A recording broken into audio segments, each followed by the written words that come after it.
Welcome to my YouTube channel education for all. मेरे YouTube channel education for all में आपका इस्तकबाल है। हम लगातार पैसिव वॉइस की शॉर्ट वीडियोस आपके सामने पेश कर रहे हैं और आज हम पैसिव वॉइस की टेबुलर प्रैक्टिस आपके सामने पेश कर रहे हैं। इसका डिटेल वीडियो आप डिस्क्रिप्शन बॉक्स के लिंक में क्लिक करके देख सकते हैं और उम्मीद है कि आप डिटेल वीडियो नोटबुक और पेन लेकर लिखेंगे। तो ये टेबल ऑफ प्रैक्टिस समझ लेते हैं। देखिए, इसमें पैसिव वॉइस के दो सब्जेक्ट लिए हमने एक लेटर लिया है और उसके हेल्पिंग वर्ब जो है उसके लिए इज एक हेल्पिंग वर्ब है। और अगर नेगेटिव बनाना है तो इज नॉट। और लेटर्स प्लूरल नंबर इसके लिए आर, ये और दूसरा जो है आर नॉट।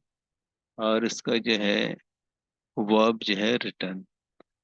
तो इस तरह से जुमला बनेगा कि लेटर इज रिटन यानी खत लिखा जाता है, लेटर इज नॉट रिटन यानी खत नहीं लिखा जाता है, लेटर्स आर रिटन यानी खत लिखे जाते हैं और लेटर्स आर नॉट रिटन यानी खत नहीं लिखे जाते हैं।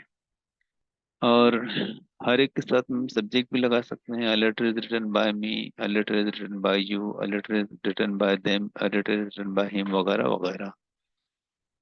तो ये हम यहाँ पर जो है जब प्रैक्टिस करेंगे, अगली वीडियो बनाएंगे तो हम ये जो है object, direct object, indirect object का कुछ इस्तेमाल नहीं करेंगे। ऐसे ही सादा जुमले, ताकि हमारी बोलने की मश्क बनी रहे। तो उम्मीद है ये आपके लिए बहुत कारगर वीडियो होगी। आपसे लाइक करने, कमेंट करने और एजुकेशन फॉर को सब्सक्राइब करने और इस वीडियो को शेयर करने की गुजारिश है। बहुत जल्द नेक्स्ट वीडियो के साथ में आपकी खिदमत में हाजिर होंगे। तब तक के लिए अल्लाह हाफिज़।